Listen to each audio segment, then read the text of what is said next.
Welcome to the E-commerce Finance Podcast. I'm your host, Stephen Brown, COO at Ledger Gurus. In this episode, I have Liz Adamson, head of e-commerce from Now Commerce, with me. And we're going to discuss Amazon fees in 2025.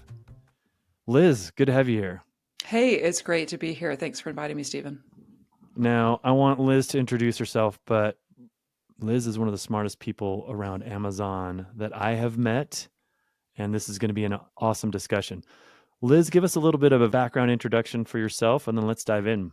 Yeah, absolutely. So I've been in the e-commerce and Amazon space since 2011. So one of the veterans of the space. I like to tell people I started when Amazon was easy, and I've had to grow with it as it's become more complex over the years. But I've worked for Amazon retailers. That's how I started my career. Launched my own Amazon marketing business in 2015. Went through a couple acquisitions, and I'm back in the space doing consulting and advisory work, and currently with Nile standing up their e-commerce agency at the moment. So Amazon's one of my passions. I love all things about it, and one thing that keeps me engaged with Amazon is it's always changing. It definitely is not boring, and there's always something to talk about, something to react to, something to strategize for. So. It's been hard to sell on Amazon. I think in the last couple of years that we're going to talk about that. Let's talk about some of the fees. Start at a high level. You had mentioned some numbers before we started recording. Talk about percentage of sale that are going to fees that you're seeing these days. It's been increasing. Back when Amazon was easy, FBA was easy, it was maybe 25, 30% of our sales were going to fees, primarily referral fees and FBA fees. This last year, with all the fee increases, and then you add advertising on top of that, we're seeing anywhere from like 45 to 60% of sales going back to Amazon at this point, which it just squeezes those margins, especially if you're a retailer, you've got a brand with smaller margins. It's becoming harder and harder. Amazon is continuing to take its piece of the pie, I would say. We've seen, I think a lot of it has been as Andy Jassy has taken the ropes. He's definitely had an eye on profitability, and good for them. I mean, Amazon hasn't historically been a very profitable company, and that's fantastic. Unfortunately, is coming at the expense of sellers in many ways, where they're trying to pass along their costs to the sellers more than they have in years past. So let's talk about some of the key fees that sellers are going to be seeing in 2025. I know there's a lot of changes in 2024. But what are the things that maybe we talked about? Let's talk about advertising. What are you seeing around advertising specifically with sellers in 2025? Yeah, cost per click continues to go up. I don't have the number right in front of me, but I looked at it last week as a report came out on Q4. In my head, I was thinking, oh yeah, cost per clicks are still around $1.30. Well, in this report, it looked like cost per clicks were now approaching $1.60. And so we're seeing those advertising costs continue to go up, in part as more advertisers jump on the platform and start advertising, because it is an auction platform, right? Everyone's bidding for certain keywords, and the highest bidder wins the prize. And so those costs are going up simply because of the increased competition. In addition, Amazon is rolling out more and more ad products. And so if you want to continue to be competitive, it's not sponsored product is not enough anymore. Now you have to run sponsored videos. You got to get into DSP. If you want access to some of the retail data from AMC, now you're paying a fee there. And so the advertising piece is continuing to squeeze. And I was just telling someone yesterday, when I started the Amazon platform was, if you list it, it will sell. It was that kind of, really, it was fairly easy to grow a business. And then 2014-ish, advertising came out. And then by about 2016, 2017, if you weren't advertising, you were losing first page search results. And so it's become this pay to play. If you want to show up on first page, you've got to be advertising, and not just, again, those sponsored product, but you've got to have a beautiful banner ad and a video, and there's DSPs, so you can bring traffic off of Amazon onto Amazon. So definitely a bigger part of Amazon sellers' budget is the advertising piece, which it keeps increasing in cost. I have a number of questions for you. First of all, define DSP for those who aren't familiar with that. Yeah, so demand side platform is what DSP stands for, which still doesn't make a lot of sense to anyone who's not in the advertising space. What it is it allows you to place advertisements display advertisements both on Amazon properties and off of Amazon properties. So, for example, Amazon has kind of a preferred network of 40,000 websites that I can go place advertisements on using video ads, banner ads, display ads. And so as I'm browsing CNN.com, I could be exposed to an ad that brings me back into Amazon to purchase something. The DSP platform is also where most advertisers will access streaming TV. So if you want to be running on Prime Video, if you want to place ads on Kindle, on the Kindle lock screen, things like that, that all gets accessed through DSP. Gotcha. And talk about Prime, man.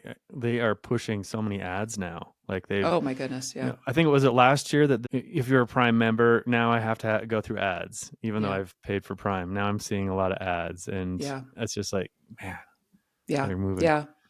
Again, it's a way for Amazon to create more revenue for themselves. I mean, most streaming platforms have pivoted to an ad-based platform, and then you pay extra for an ad-free platform. So I think we're familiar with that with Hulu and Disney, and Netflix has jumped on that bandwagon as well. And now Prime. I haven't watched a ton of TV lately myself, but I have heard this year that there's more and more ads coming through Prime that are starting to perhaps annoy some of the viewers. But as I attended Amazon's Unboxed conference in October last year in Austin, it was clear that they are doubling down on Prime Video ads and streaming TV ads. In general, they had a lot of celebrities and TV personalities actually there at the conference on stage talking about their new show, talking about opportunities to advertise on their new show. And so it was very, very clear at that conference that Amazon's really pushing advertisers towards more and more video advertising.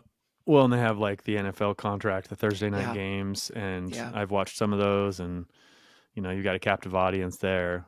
Yep. Watch movies, you got to watch like 2 minutes of ads at the beginning, and it seems like sometimes there's a mid-movie ad now. So they are definitely taking advantage of that. I want to come back to something you said or inferred. Let's say I'm a Shopify seller and I'm ready to go on Amazon. Am I going to have any success without advertising? You really won't. The deck is stacked against those who don't advertise. You can't do it without advertising. If you're a Shopify, you're doing $1 million, $2 million, $3 million on Shopify, maybe even more.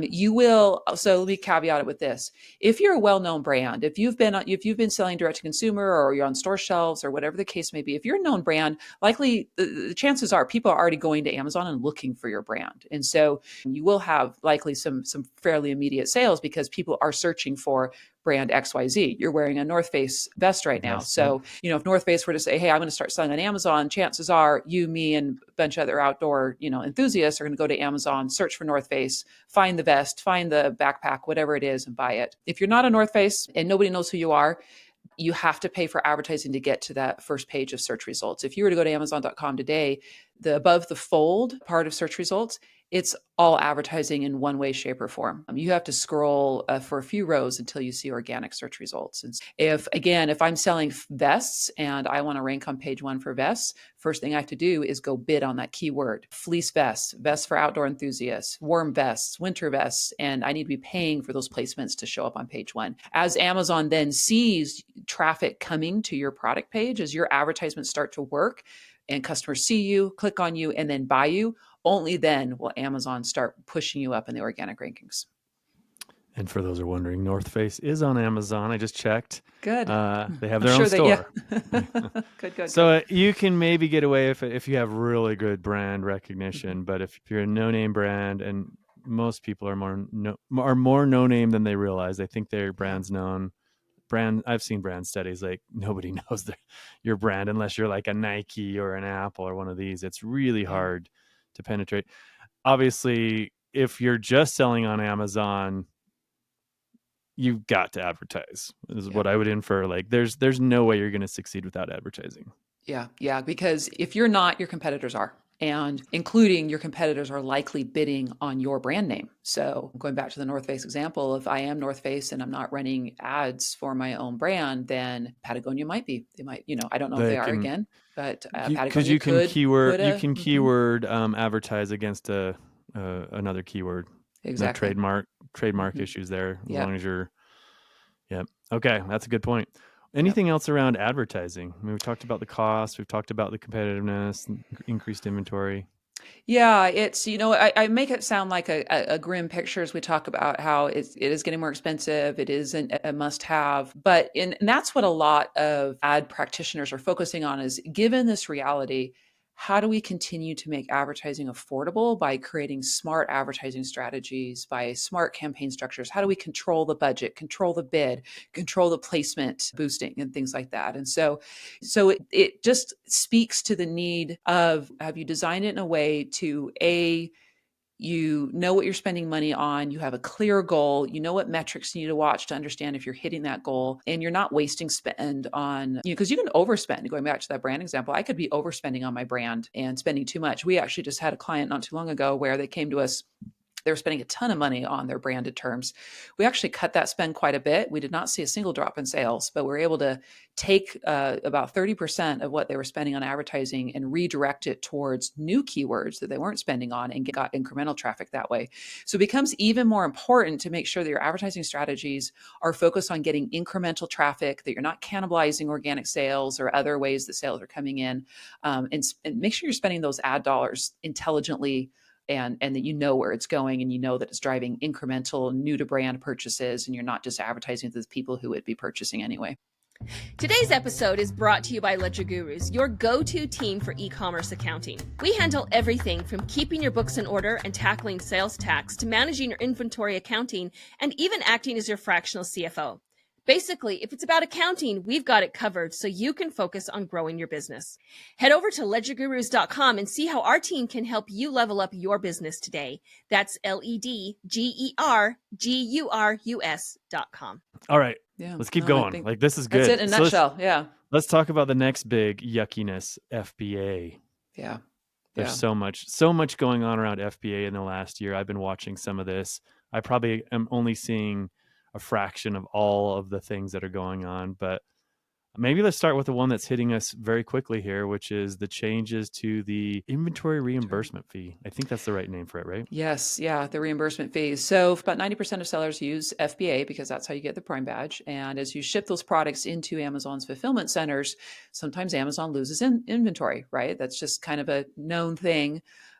So the inventory gets misplaced. Amazon says, "Oh, we only, oh, you shipped 100, we only got 90," and so Amazon would reimburse you for the 10 units. In years past, they'd reimburse you at retail value. So if my product sold for $20, Amazon would reimburse me for $20 per unit. They have changed that, and they are going to be basing reimbursements on cost of goods, and so they will either decide themselves what they think your cost of goods should be, or the seller has to provide invoices showing them this is our cost of goods. And Amazon will reimburse based on that. So you can imagine, especially if you've got double keystone or triple keystone pricing, you just lost a lot of dollars there in your reimbursements. The good news is, maybe 1 to 3% of inventory gets lost. It's still 1 to 3%. That's still dollars that you invested in inventory that's lost, and the money that you've invested into shipping and item setup and everything else. So it's not definitely not ideal to only be paying on a cost of goods basis. And again, it was kind of, we all had to laugh because Amazon towards the end of last year, they made a big deal about, hey, we have heard you. We understand that you're tired of us increasing fees. Good news is we're not increasing any FBA fees for 2025. So we all felt very happy, and some of us a little skeptical. And then about a month later, Amazon comes back and says, "Oh, we're going to decrease what we reimburse you, however." And so they found another way to kind of put some more cash in their pockets. I don't think it will have a major financial impact, but it will, it's 1 to 3% of your margin, perhaps, that you might be need to make sure that you're accounting for, that Amazon's not going to fully reimburse what you have received in the past. But. And Steve Chow from My Wife Quit Her Job had a really deep dive on this on one of his podcast episodes with the apocalyptically titled "Amazon Just Destroyed All FBA Sellers." He goes into a lot of thoughts here. We're going to cover a lot more. But one of the points he made that I thought was really good was it doesn't sound like they're going to reimburse product costs, but all the import fees and stuff, they won't. Correct. And he also noted there's an exposure of you're now showing your supply chain information to Amazon. And historically, this has kind of been the big thing from sellers is like, they will be like, "Oh, I like your product. Oh, now I know who you're manufacturing with. Oh, now I'm I see your costs. I'm going to see your costs. I'm going to rip you off, or I know how to compete with you." So his concern on his podcast was this puts you in multiple layers of concern. One, you're not going to get that full value back. Two, you're not even going to get the retail value back.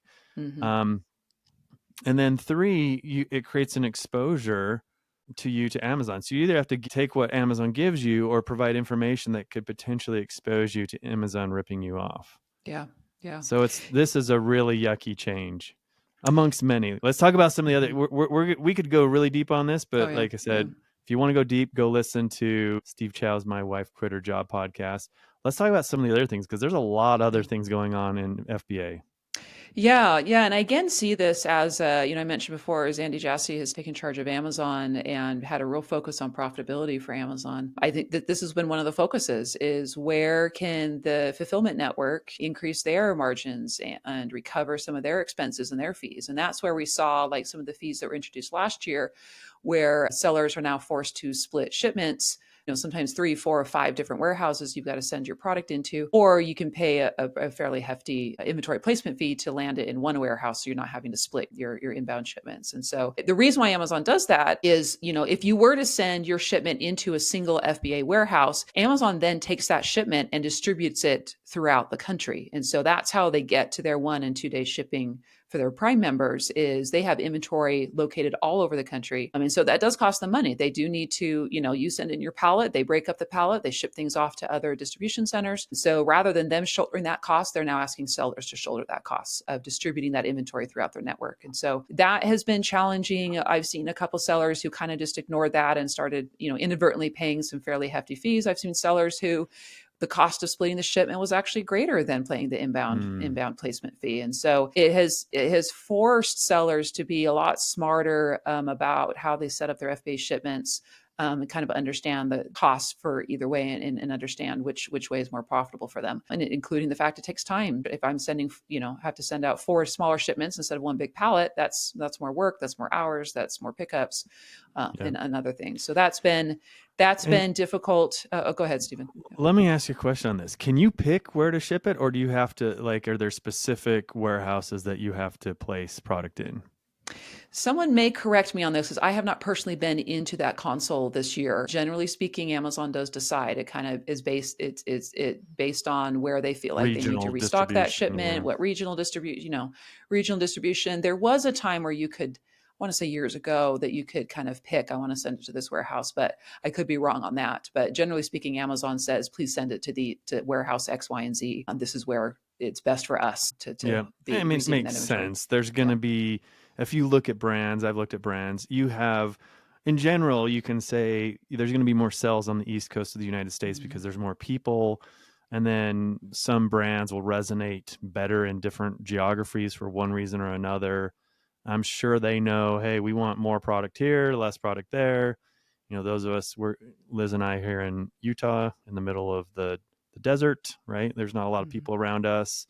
And so there's probably not as much demand here versus a West Coast or an East Coast. And it just makes sense for them to want to have the inventory distributed. They're just pushing that burden back onto the sellers and being like, you know what? You need to shoulder this now. Exactly. Yeah. And they're very good. They've got a world-class distribution system, so they definitely know what they're doing. And like you said, they're just shifting some of the costs back to the sellers now. What about anything else on FBA? I mean, there's a lot on FBA. Last year we had I forget what they called it, the low inventory fee or something like that. Yeah. If you didn't have like 30 days worth of inventory, they'd start penalizing you with fees, which kind of penalized seasonal products. It penalized products that we were trying to close down and go out of stock on, intentionally. So they made a few pivots to help soften some of that a little bit, but now it's, before they would charge on, we don't want to be your storage center. So they would charge on excess inventory. So if you had more than X amount of days of inventory, you'd get these long-term storage fees, and that would be charged every quarter or so. And that made sense. Like they did not want to be a storage center for your product. They're not going to be a long-term warehouse, although they do have that capability now as well. But the short term, this low inventory fee, that's a little bit of a head scratcher of, it's already in the seller's best interest to not stock out. Why are we penalizing them even further? Like, Yeah. There could be supply chain issues. There could be, there's always things out of sellers' control. And now we're just penalizing sellers further if they are dealing with supply chain issue or shortage of something, or if they are trying, or if it's a seasonal product and they're trying to discontinue it. So that one made very little sense to most of us of Amazon. What was actually the point of this? They did it Sellers 'cause they aren't could. going to go out of stock because they want, Well, and they it's never- like you're damned if you do, damned if you don't. Too Yeah. much, you're going to pay more storage. Too little, now I'm going to pay for having not enough inventory. So it's like you're between a rock and a hard place. The yeah. other one I remember hearing about last year was the what was it? A return threshold. Like they have like an Yeah. average for your category, and if your return rate was higher than that average, you had to pay a higher. I mean, it's just a higher fee. Yeah, I had forgotten about that, but yes, yeah, and I'm not, I don't have the numbers top of mind, but yeah, they're it feels like, again, sellers are just feeling really squeezed right now, especially by the FBA fees. And it's interesting that Amazon's doing this at a time when there's all these antitrust lawsuits, in the EU and the United States about the fact that Amazon has such a, I don't know that it's technically a monopoly, but it just has, it's such a must have, and they've structured it in such a way that if you want to sell on Amazon, you've got to use FBA, you've got to use advertising. And that's what's coming under government scrutiny, both the EU and the United States, is do they have too much power that they're squeezing sellers dry at this point? I think sellers would probably say yes. Yeah. They have too much power. But we'll see. We'll see what happens if the courts will take any action, if there'll be any legislation, or if it's just going to be this is the way it is. Yeah. What anything else on FBA fees, new or issues that you're seeing that sellers should be aware of in 2025? I think that's the bulk of it. Again, there were no fee changes technically for 2025, just that reimbursement change. So it should be, if you got through 2024 with all those fees changes, you'll be okay in 2025. I think just making sure that you're doubling down and understanding what fees are being charged. I've worked with a lot of sellers who don't dive into that part of their business and they don't realize the amount of fees they're being charged. And one thing that I advise sellers is, one thing that's not easy to do, but one thing that you do have control over is go double check that, first of all, that Amazon is even, that they've got the right measurements for your product, because they base their storage fees and other fees on, are you standard size? Are you oversized? And there's some subcategories there. And sometimes Amazon gets those measurements wrong, and you can open a ticket and correct that and even get reimbursed in some of those fees. So that's something that sellers can control. Go double check that you're in the right classification for the size of your product. Here's a mystery for me. I don't know if you know the answer. Why so often do I see Amazon shipping products in oversized packages? Do you have any sense why that even is? And does that affect sellers, or is that Amazon's discretion? As far as I know, that's Amazon's discretion. It is based on the size of your product. So that can go back to, if they've got the wrong dimensions, then yeah, they'll throw out the wrong size box probably. A lot of it is automated, and there's robots and things like that. So, so definitely to be double checking that. But there's some that just does not make sense. A friend of mine told me a funny story. She ordered a belt on Amazon. And so you think of a belt, you can easily coil it and put it into, maybe like a 6x6x6 package and ship that out. This belt was uncoiled and was in like a 10-foot, not a 10-foot, I don't know how long are belts, 6 or 7 foot box, laid flat. And it was just an example of, sometimes Amazon really does not get that right. And I think we've all had the same issue where they're shipping empty air more than they're shipping products. So not a lot the sellers can do about that, other than just make sure your product dimensions are correct in the system. Now I want to ask you a question. My understanding has been you need FBA to do Prime Badge. And I want to ask you about that, because what are some of the numbers that you hear if people have the Prime Badge ability to be delivered by Prime? Like, what is the impact to sales at a high level? It can be as much as 30%. I've taken on clients where they've come to me, Amazon's been kind of a side hustle for them. They haven't used Prime. We get them onto Prime, and almost immediately sales go up about 30%. And so it can be fairly large. We have been trained as consumers to get our 1-day free shipping and our 2-day free shipping. Or same day. Like I am shocked at how much. I mean, it's not always. There looks like there's a minimum order value a lot of times, but I've been shocked at how much I can get same day. I'm like, holy crap, this is unreal. Yeah. If you're in a more urban geography and have a distribution center close to you, 30%. That's fascinating. I have heard, and I would love for you to elaborate. I have heard that you can get on a Prime badge under certain elements of FBM, which is fulfilled by merchant. Yeah. Is that true? And what would you have to do? There's a program called Seller Fulfilled Prime, and it rolled out several years ago, and then it closed to new applications and was unavailable for a while. And it was around the same time that these antitrust lawsuits started popping up that Amazon opened it back up again, probably as a way to show, hey, no, we're giving people options. They can do Seller Fulfilled Prime. Seller Fulfilled Prime is very difficult to qualify for, however. And I think the program still is kind of open and shut and open and shut. I'm not sure it's like permanently open right now. It's not easy to even get it in the first place. They require, if you want that Prime badge as a FBM or fulfilled by merchant seller, you have to have a 99% on time rate. You have to ship and be delivered within the 2-day window. And if you mess that up, then you lose that privilege. They're very strict about that. The brands who are successful with this, I have worked with a handful of retailers and other brands who are Seller Fulfilled Prime enabled. They have warehouses around the country. They have very good logistics and shipping operations. They've got everything just, buttoned up to a T. So, and know what they're doing. And I've had some sellers too, who maybe they only have one warehouse. And so they have the ability to turn on Seller Fulfilled Prime just for that region, if you will. So they don't have to pay the 2-day shipping from the West Coast to the East Coast, but because they can ship ground, say they're in California, and ground will get them 2-day shipping within California, Nevada, Arizona. I'm making that up. I don't know if that's true, but so some sellers will just do regional shipments and not have to pay extra for the 2-day shipping. But that's kind of getting to the weeds of it. But short story, yeah, there is Seller Fulfilled Prime. It is not easy, and you've better have a warehouse that knows how to pick, pack, and fill very efficiently, very quickly to be able to maintain that status. Okay. FBA, we've talked about FBA fees, fulfillment fees. Let's anything else we want to talk about here? It'll be interesting to continue to watch, especially the antitrust, suits. Prime is going to be a necessity. Sellers are going to have to use that. Not many will qualify for self-fulfilled Prime, but it's kind of that cost of doing business, if you will, that you just have to, as a seller, learn how to manage and learn how to operate around.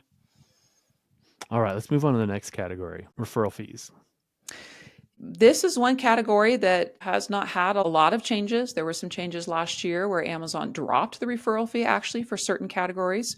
Most categories, the referral fee is 15% of the sale goes to Amazon, and that's your fee for the privilege of being a marketplace seller and basically leveraging Amazon's customer base and things like that. You pay them 15% for that sale.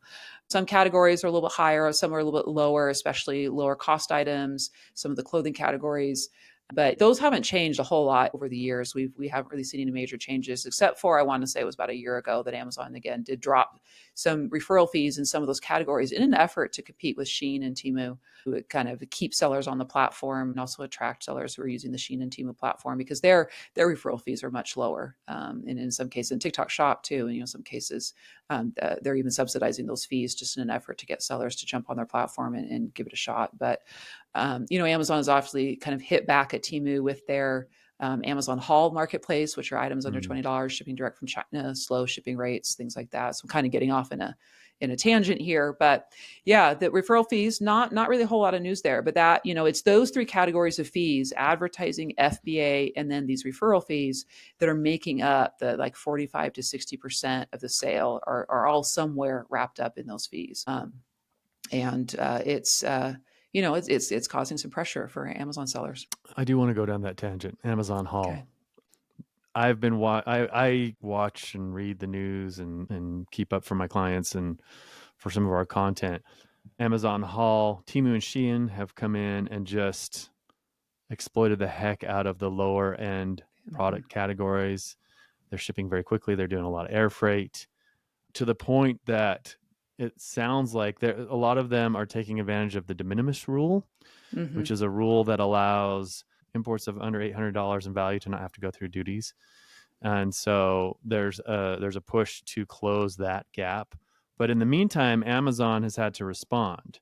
Right. So talk a little bit about Amazon Haul, what it is, and how it might impact a US-based seller. Yeah, so Amazon Haul is basically the Temu model on the Amazon platform, right? So it's, items below $20. I think someone in a blog post I saw was even joking they found a $20 couch somewhere, which I'm not sure how you do that, and I have no idea if it was true or I would not. be scared to sit on a $20 couch.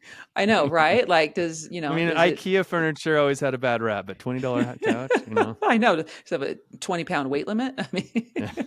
it's for my children. It's about this big, 2 inches long. Um, but yeah, items under $20, ships direct from China. When we think about what customers want, historically Bezos is famous for saying that customers will never want slower shipping. He said that way back in the day as he was launching FBA and Prime and all those other things.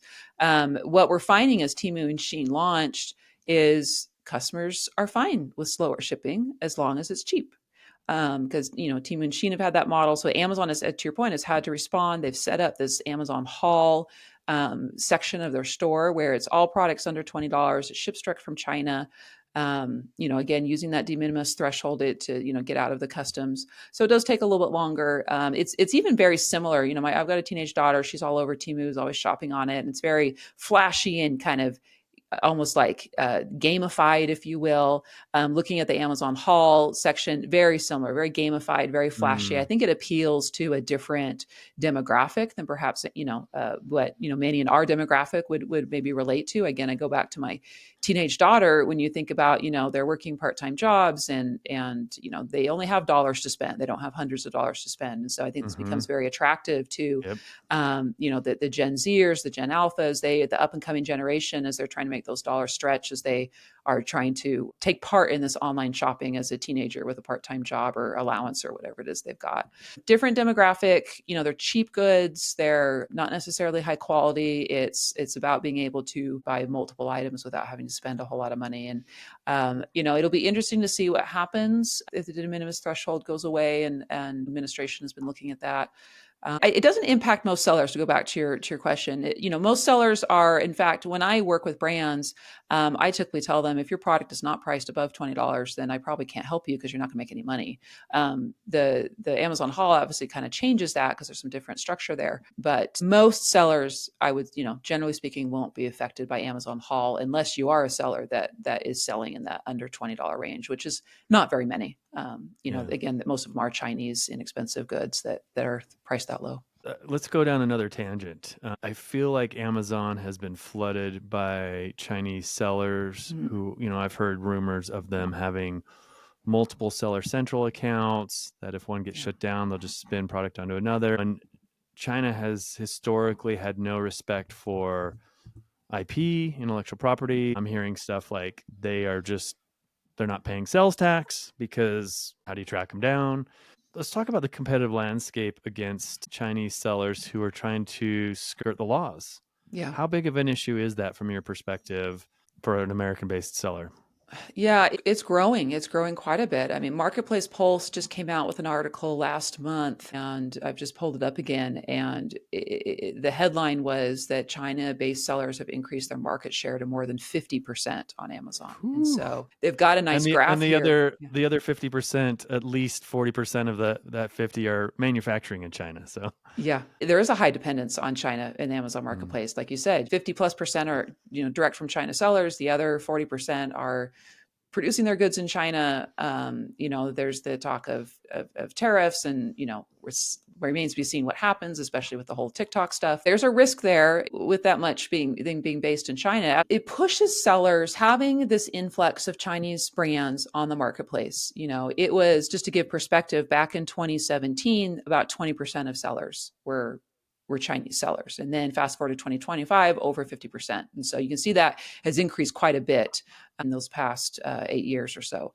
What it means for brands is you have to be focused on building a brand. You can't just be selling widgets, because that's what China sells. China sells widgets. You go on Amazon, you can spot a Chinese brand from 1,000 feet away almost, because the brand names are usually a little bit bizarre. They don't make a lot of sense. It's literally brand XYZ or something like that. And they're low quality, low cost. And that's what their value prop is, hey, here's an inexpensive product that you can purchase on Amazon. So my work with brands has spend. Let's make sure you're building a brand. Let's drive brand loyalty and brand awareness. Let's build that brand store. Let's drive advertising, not just to your product page, but let's drive advertising into your storefront so that we're isolating those buyers, the customers, away from search results. I want to drive more traffic to my actual brand store within Amazon so they're not being distracted by all the other Chinese sellers who are selling things cheaper than I am. And the second piece is making sure we're optimizing those product pages and that you have a unique value proposition. Why should a customer pay twice as much for my product? When it's sitting next to a Chinese product, a Chinese product is maybe half as much as mine. I need to be really good at communicating the value I'm giving you. If I want you to pay $40 and my competitor is charging you $20, how can I convince that customer to pay the $40 instead of the $20? Is it longer lasting? Is it more durable? Does it use premium materials?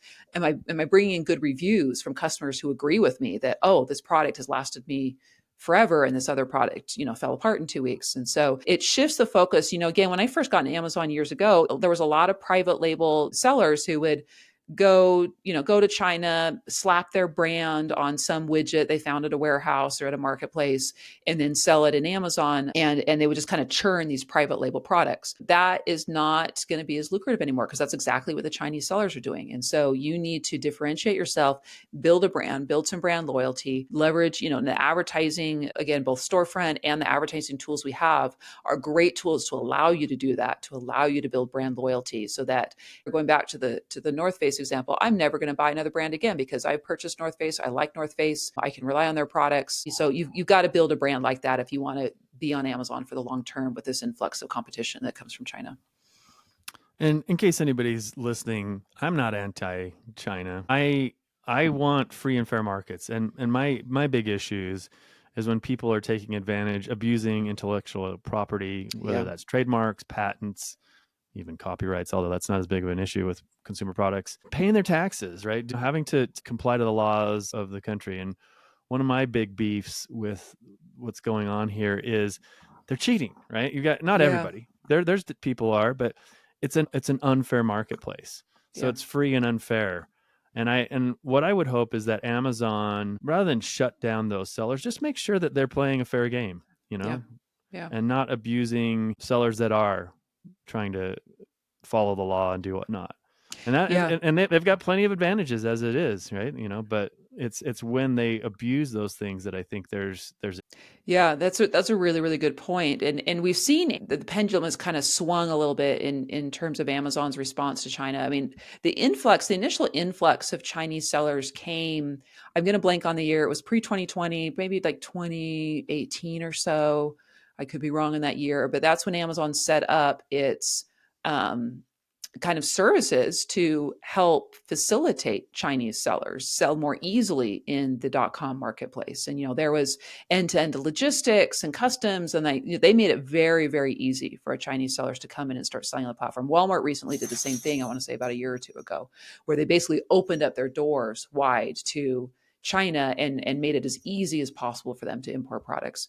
Fast forward a few years, sellers started complaining because it is not it's not a fair playing field. They're not paying taxes, they're knocking off copyrights. Again, there's good Chinese sellers and then there's the black hat sellers. There's a mix of both. Amazon started getting pressure and they did crack down. And I'm totally blanking on what year that was, but they did crack down a few years ago and they kicked off a lot of Chinese sellers off the platform who were violating one policy or the other. Again, it was if they were violating Amazon's terms of service in various ways. And for a while, Amazon was kind of looking the other way and not really policing it. Got a lot of complaints. They ended up kicking off thousands of Chinese sellers. But to your point, many of these sellers just pop up another seller account and off they go again. Whack-a-mole. And so it's totally whack-a-mole. And so we continue to see that increase. I don't think Amazon is going to necessarily bite the hand that is feeding them. If over 50% of the sales coming through the platform are from Chinese sellers, they're not necessarily going to do something to ostracize them at this point. They do, I think, need to make a more level playing field, given all the tensions between the US and China with everything else that is happening. It'll be really interesting to see what happens. But I don't see Amazon shutting the door to them. That's for sure. Especially given the fact that Walmart just opened their doors wide open a couple of years ago. It's where marketplaces are going. They're becoming international marketplaces, on both ends, supply and. So let me ask you a question. Kind of take this all in. I don't even know. I was Googling while we were talking how many fees are there? I don't even know if there's a number, but it seems like it's in the dozens or hundreds probably of different fees. How does somebody succeed on Amazon? If somebody's coming new and wanting to go on Amazon, what would you tell them? It's a lot of a heavier lift today than 10, 15 years ago. You've got to come with a clear marketing strategy, with a robust marketing budget. You're not going to make money for at least the first 6 months. You will be investing money. And so you got to be prepared for that. It's no longer, I was talking with someone who like, oh yeah, I invested $5,000 in my son's business so he could sell on Amazon and it didn't go anywhere. Yeah, those days are over. You can't buy $5,000 worth of inventory and then expect it to sell. You've got to then invest another $5,000 to $10,000 in creatives, in advertising, and so on and so forth. And so if you're going to launch on Amazon, you've got to be financially prepared to do so. I tell most brands ready to launch, don't expect to be making money for the first year. We might get you to break even towards the end of the year, but don't expect to have money flowing into your pockets right now. Year two, we'll talk about that. Year one, let's focus on getting you launched, doing what needs to happen, and getting you in front of customers, and then getting profitable after that. But I assume you're still seeing brands that are making plenty of money on Amazon. Yeah. We see there's still lots of, I'd have to look up the statistic, but there's still a long tail of sellers who are below the $1 million mark. I want to say maybe like 50, 60% of Amazon sellers. I might be making that up a little bit, but there's a long tail of sellers who are doing less than $1 million on Amazon. And then there's very few, there's probably like, a short tail of these really, really big sellers. And so most launches on Amazon, if you're not an established brand, you'll probably be in that $1 million to $1 million mark, depending on your product and customer response and things like that. But, there are opportunities for, I still work with every day, $10 million brands on Amazon, $60 million brands on Amazon. Some of them have, recently launched. Some of them are established brands, but there definitely is still opportunity. It's still 80% of sales that come through marketplaces are through Amazon. And I think it's 40% of all e-commerce sales are on Amazon. That is where customers are going. That's where they're shopping. If you want to be found, even if you're not on Amazon, customers are going to Amazon to look for you. And so it's still a platform that sellers should be on and should have some sort of presence on. And it just kind of depends on your financial goals, how much you invest into it, and how much you're just there to maybe control your brand presence. It just requires more sophistication than ever. It's not a place for amateurs anymore. Absolutely does. Well, this has been a fantastic conversation, Liz. If somebody wanted to connect with you, what would be the best way to do so? You can find me on LinkedIn. That's an easy place to find. If you have any more questions or want us to even just take a look at some of your Amazon stuff and have questions you want me to take a look at, you can email me at liz@choosenile.com. Awesome. Thank you so much for your time, Liz. We'll have to have you back on in the future. All right. Thanks so much, Stephen.